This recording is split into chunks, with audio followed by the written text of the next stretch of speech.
Good evening and welcome to this evening's meeting of the Woodbury County Zoning Commission. Today's date is August 22nd, 2022, and the time is 6 o'clock.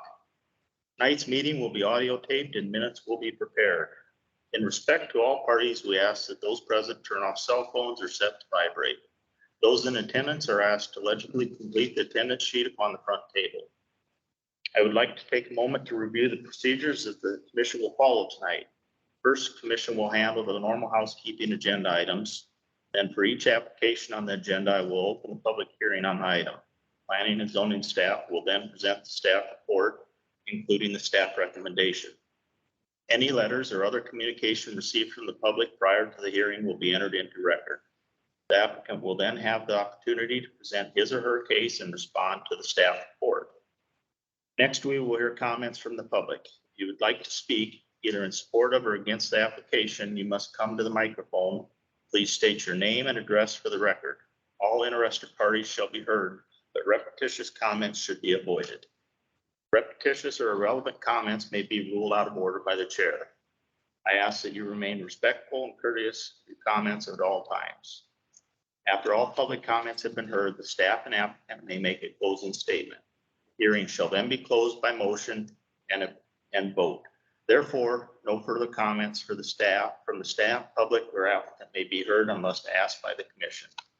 The commission shall then deliberate the case and may ask questions of the applicant, staff, or any party offering testimony. However, such questions do not reopen the hearing from additional comments from the public unless requested or approved by the commission. The commission will then formulate and vote on a motion. The motion will typically either grant or deny the requested application.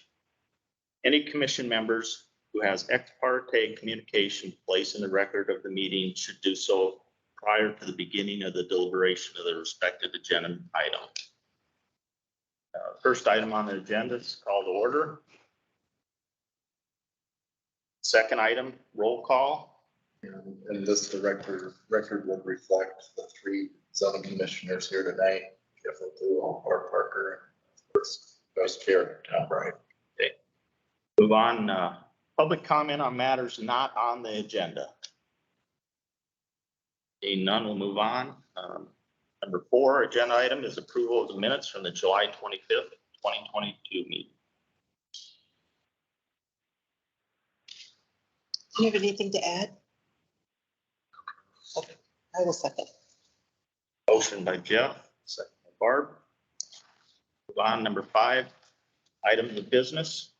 We have a public hearing, Roger E. Rand edition, minor subdivision. Open the hearing on that. Staff report. Yes, Timothy Rand and Security National Bank as personal representative of the estate of Roger E. Rand by Tammy L. Gagnon has filed for a one lot minor subdivision, including parcels 864710200002, parcel 864710200007. The purpose is to reconfigure the lot, place the well and septic on the same lot serving the house. The west portion of parcel 864710200007 that is not included in the subdivision will be required to be combined with the abutting parcel known as 864710200006. The proposal has been properly noticed in the Sioux City Journal's legal section on August 12, 2022. The neighbors within 1,000 feet have been duly notified via an August 5th, 2022 letter about tonight's zoning commission meeting, August 22nd, 2022 public hearing. Appropriate stakeholders, including government agencies, utilities, and organizations, have been notified and been requested to comment. The Woodbury County engineer found the proposal in compliance with Iowa code closure requirements and found that the lot has adequate access to the road system. Extraterritorial review as required by Iowa code was completed by the city of Salix on July 28, 2022. The property is not located in the floodplain. The proposed lot contains both the well and septic as referenced. Based on the information received and the requirements set forth in the zoning and subdivision ordinance, the proposal meets the appropriate criteria for approval. It is the recommendation of staff to approve this proposal as proposed. Everything looks in order. The final plat, of course, is included on page 7 of the packet. They will be recording the dedication kind of as a separate item to be recorded on page 8, as the applicant is out in a different state of California. Okay. Just one comment on page 13 of the stakeholder comments. The packet that was emailed out Friday where it says 9/11 Communications Center. The packet's been updated. That should include Glenn Selby, who is the director of the department out there, which found no issues there. With that said, again, it's staff recommendation to approve the proposal as proposed. The applicant is on the phone, as well as the attorneys are with us here present. Kathy Dykes. Okay. You have anything to say on behalf of the applicant, or does Tim have anything on the phone to say? I don't think so. I don't think there's any objections to anything that was done, so we're just trying to get reality to reach up with the legal to reach the reality of this. Nothing from Timothy on the phone? Yeah, I'm good. Okay. I have one question. What is the total final number of acres then? Did not find it. It's very close. This is basically, this is a boundary adjustment that goes to the level of a regulatory subdivision. Okay. Because of it sitting on the quarter section. So many feet was brought in, but I believe if we have a larger version of the plat, actually at the top of my analysis, it would be 2.31 acre for the lot 1, basically shifting that over. It would be this here. This is the old configuration with the dash lines from here to here. So they're just shifting it to the east. And basically the rest of it will have to be absorbed back into the farm. This is kind of a situation with an estate. So it should actually be the same size. Basically, that was kind of the goal, was to shift everything, to put the assets and everything on the same lot. So this is kind of fixing the situation, basically. And that was only comment from, was it Mark that made that he had addressed it in the past? Or Yeah. this was fixed? Yeah, it was on Mark's radar. Okay, I guess if we have no further comments, motion to close the public hearing. I will close motion to close public hearing. Second that. Motion by Barb, second by Jeff. Favor say aye. Aye. Okay, any other comments by the commission or concerns or? Not, I'd entertain a motion. I'll move it. Have a motion to approve by Jeff. I will second that. Barb, all those in favor say aye. Aye. Both same, hearing none, motion carries. Thank you. Thank you. Just for the record, we'll be talking, basically we'll need to have, final plat that will be bringing those to the board of supervisors. That'd be. I'm just glad it was so nice. Thank you, Tim. Thank you. Thanks. All right, moving on, informational discussion.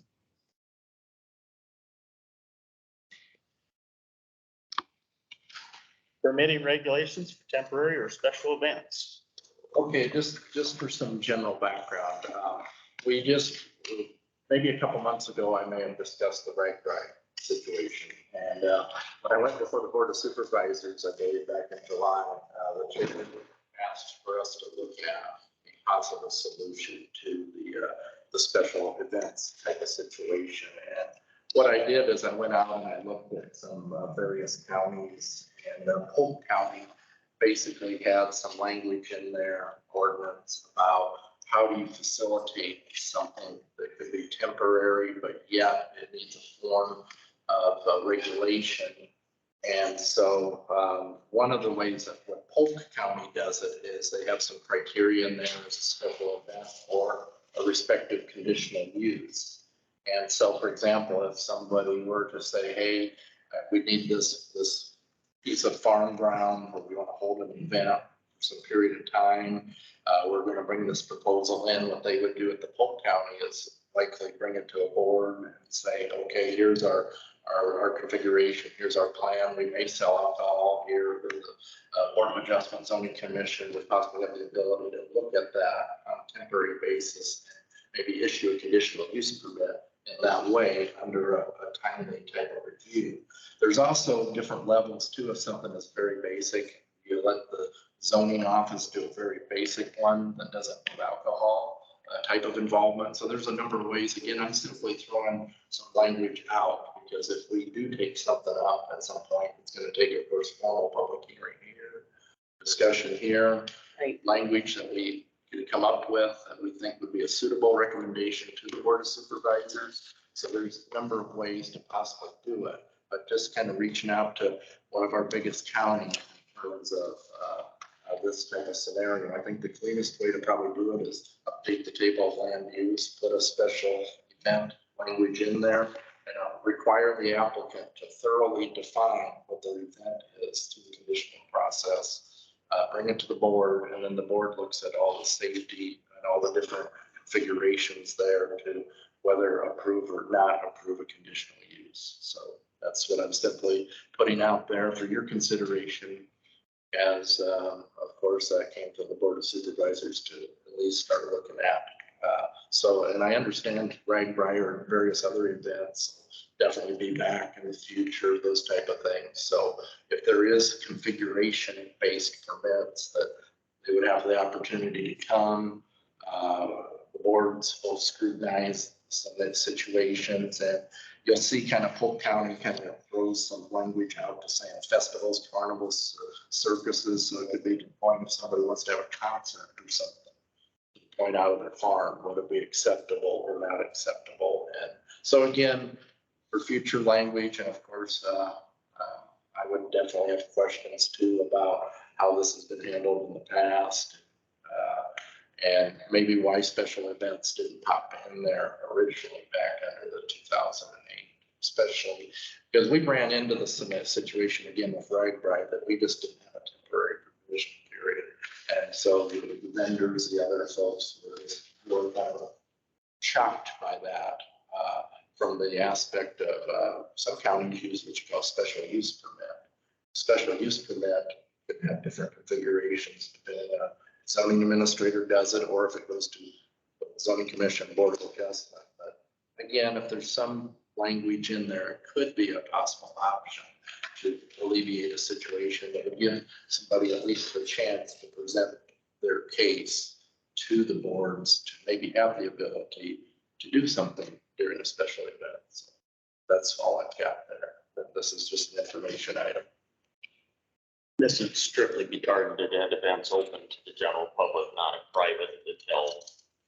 Yeah, and it depends too on how maybe you all would want to have the language configured, because this would be geared toward profit or nonprofit. It would facilitate nonprofit groups, charity, present commercial-based activities too, kind of similar to the RAGBRAI event.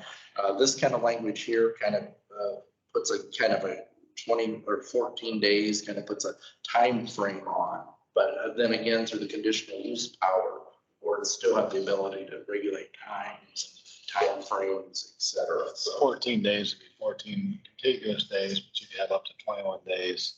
That calendar is how much? something, yeah, to fit within. And that's simply some type of map or a framework that I know Polk has been using as a guide.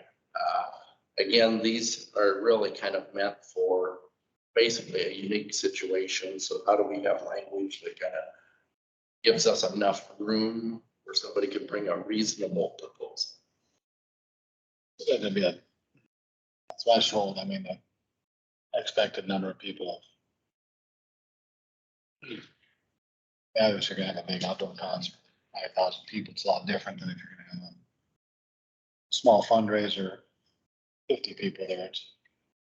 The bands are a lot different. The question is how can you make it a timely process for people to do it? get to apply and then wait, go to the commission and all these, lots of, and the board of supervisors, and things like that.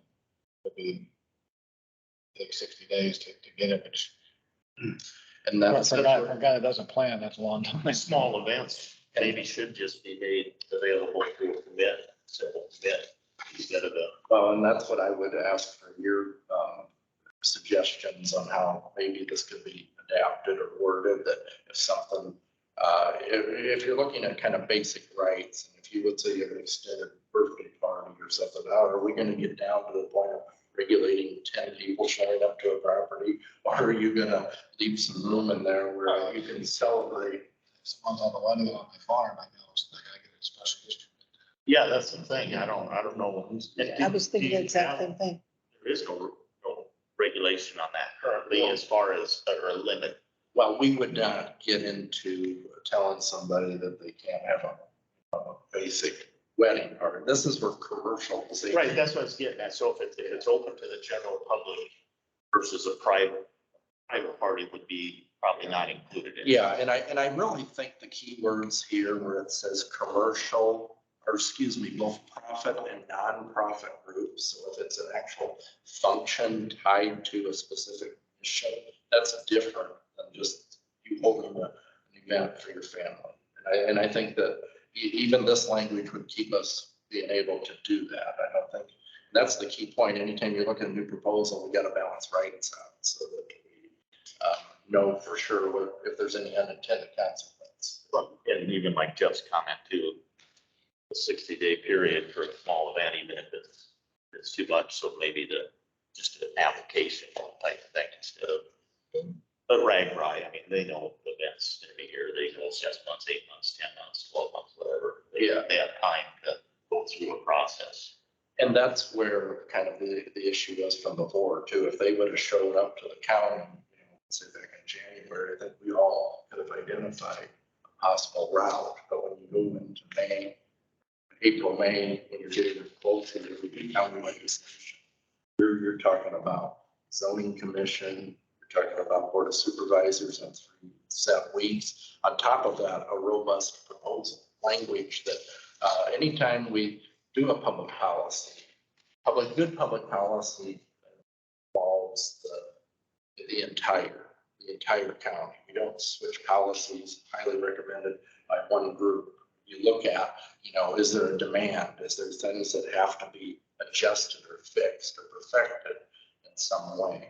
And so this type of language would probably facilitate events for sure in terms of identifying those. The question is, do we have a level where it's just a general permit out of the office and there's no alcohol involved, that type of thing, versus if you have a conditional use? And when I consulted with county attorney's office, that was the big thing. If we don't have language there, but yet somebody's looking at alcohol. Alcohol is, we have the likewise language in the land use summary table. Zoning administrator can look at light use. Well, most of our light uses say restaurants with alcohol, conditional use permit. Or when you introduce alcohol, the conditional use permit is there because there's so many things tied directly to safety when alcohol is involved there. So that's kind of the premise there. So do we look at that from an alcohol standpoint because of past tradition there that being rooted in the ordinance? So again, this being an information item, consider, if you have some ideas, or if we look at possibly putting something on the agenda to look at an ordinance amendment, definitely brainstorm some ideas. Good idea. We'll think about that for a bit.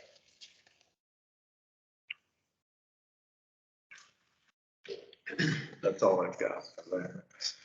Okay. Moving on, the informational discussion of the conditional use permit zoning exceptions and administrative zoning exceptions. Yes, and I want to tell you that the reason I put this in here is because you might remember our meeting out in Correctionville with the Iowa State group. And they got up there and they told us about variances, propose about conditional uses. And the gentleman made the statement there that conditional uses could be another route for relaxing possible zoning dimensional standards by a certain percentage. Now, we have the variance threshold, and the variance threshold is very specific to financial hardship or practical difficulty. When you have the financial part where you can't use your land in a certain way to prove the hardship is much tougher to achieve. So I asked our assistant county attorney, Joshua Whitman, does our conditional use permit language currently facilitate what Iowa State said could be done with a conditional use permit? And basically he looked at it and said our language would lack from that angle, because if you go into our ordinance, it's very specific to the table of land use. Basically, it doesn't really reference a type of dimensional standard. And so I did ask Johnson County, and we have this kind of list board where we can ask zoning people about how other counties do this. So taking that idea that they're presenting in the Iowa State curriculum, how could you have a conditional use permit set up that looks at it from just a practical difficulty standpoint? So that's typically kind of the area where conditional use is. And so Johnson County basically has a kind of a two-tier scenario. They have a conditional use where you take the zoning district standards and you basically put a percentage on it. Say that you give the zoning commission, board of adjustment, the ability to review a case, look at it from a practical difficulty standpoint, and not the financial hardship, which is the variance. Because a variance specifically is defined, and I'll try to paraphrase it in a real nutshell. It just basically waives the ordinance when you do a variance. It does waive the ordinance based upon the criteria that the board of adjustment comes up with. So somebody could come in and ask for, 3 feet off a property line from the board of adjustment if they really wanted to, if there was all those criteria are met, that they totally satisfy that. That's a tougher threshold to meet. But there are times when you do run into something that's maybe, okay, you have neighbors in a neighborhood. You have maybe a scenario where somebody wants to put a garage in, and they get along well with the neighbors, let's say. And the neighbors would likely be okay with it if that was scrutinized through a public hearing type of scenario.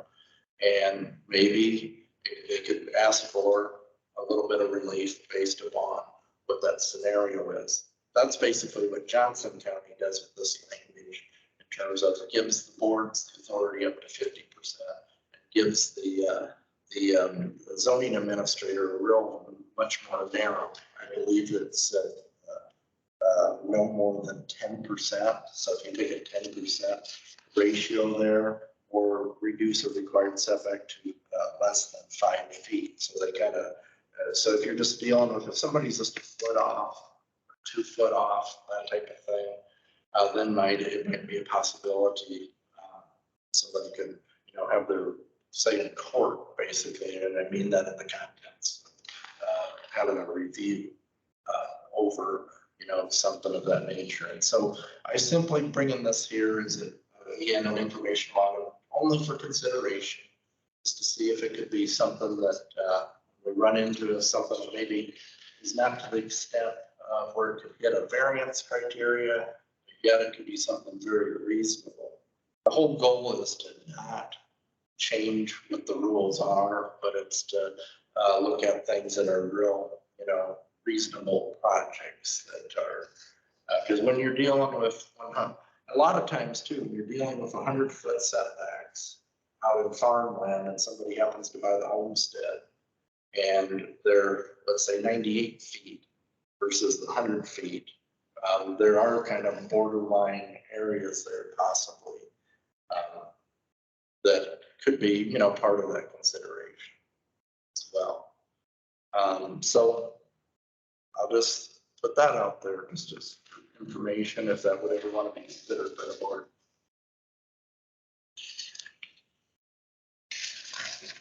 Okay, moving on, conditional discussion, conditional use permit application process and fee schedule.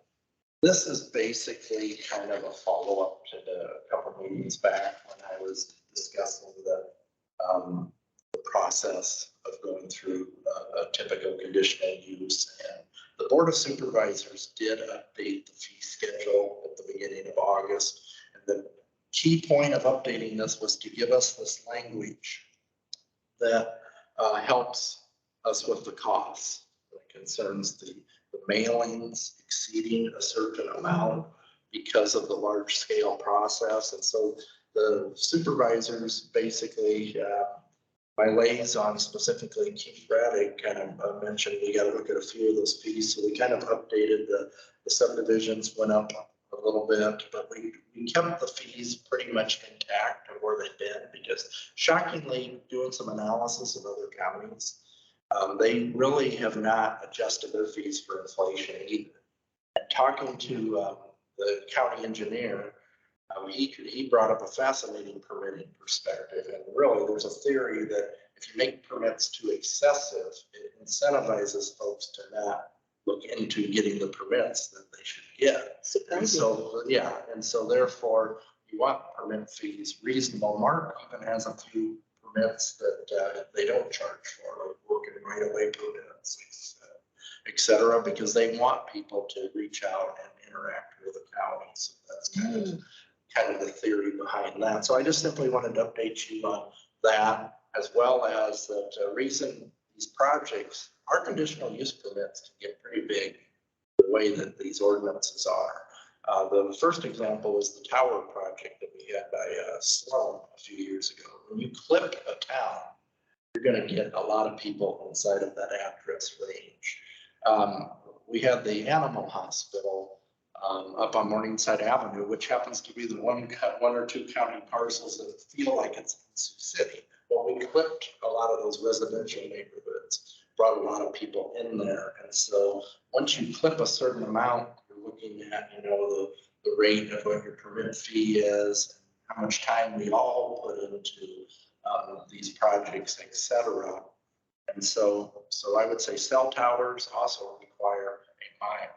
So if we're grabbing a mile worth of people, the point is to protect the county, the taxpayers, in terms of these type of permitting scenarios. We also have other major utility-based projects that could very well come up in terms of conditional use permits. For example, pipeline projects, various other projects can pop up where they require a zone commission board of adjustment approval, and they would be subject to 500 feet all the way across those projects by parcel.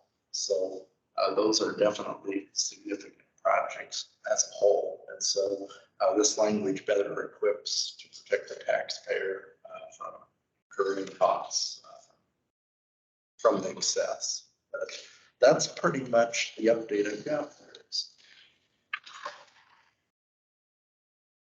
Okay, moving on, public comment on matters not on the agenda, seeing none here. On to commissioner comment or inquiry. Nothing from me. I guess the only thing I mentioned is the power ordinance. The one before the supervisor. Yeah, One turbine. So they didn't take your advice yet. What's that? So they didn't take your input yet.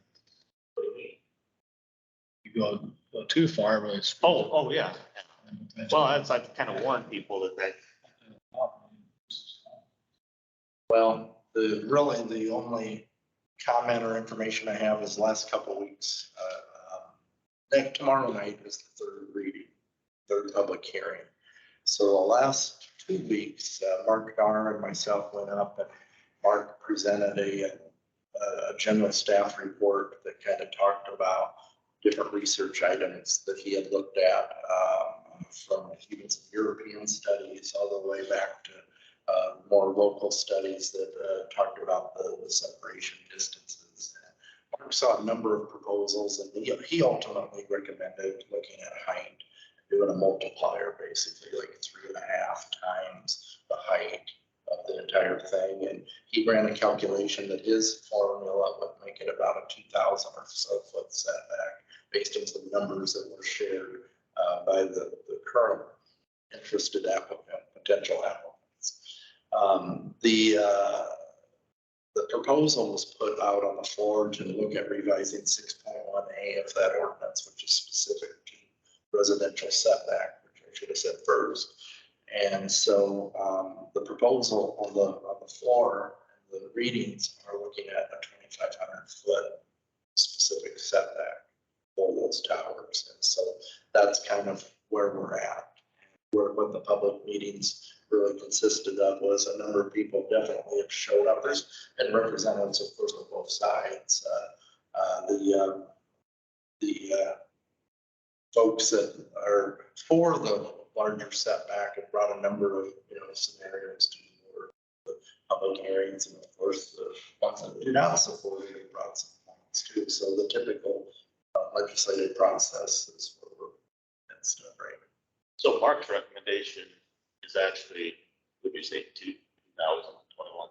It depends Depends on- it does depend on the tower height, but Mark was looking at the kind of the ice scenario where the ice throw and various other aspects, and he's looking at it from the safety lens, the public safety lens, where how far do you have to be to protect the landowner, the resident? And in this case, the setback is really specific to that residence, that house. And so his formula, after looking through various studies that were presented to the board, is the 3.5 scenario there.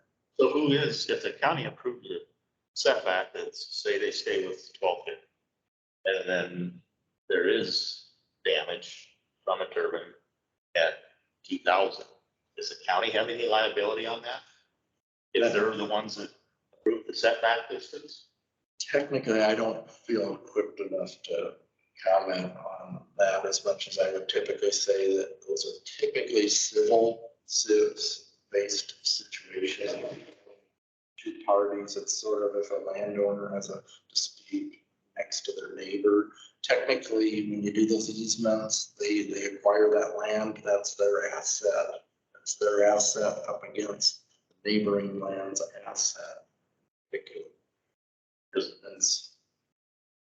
And again, much of the literature that was looked at in the past, 1250 was very common across the state of Iowa. I know that last year, several of those things were looked at, and they did have ranges. I know they went as high as 1,600, I think, some places, and I know that the proposal originally started out like at 600. So I guess kind of the best way for me to say it is I see it kind of, I can't say it in stone, but the civil scenario, I think, is always out there. One thing I guess I had heard, and just like with any type of tower, if it's a guided supported tower, those are all, the setbacks are set up to where fall zone is a safe zone, and they're within that. And that's where I was surprised that wind turbines have a lot more distance theoretically for that danger zone or fall zone.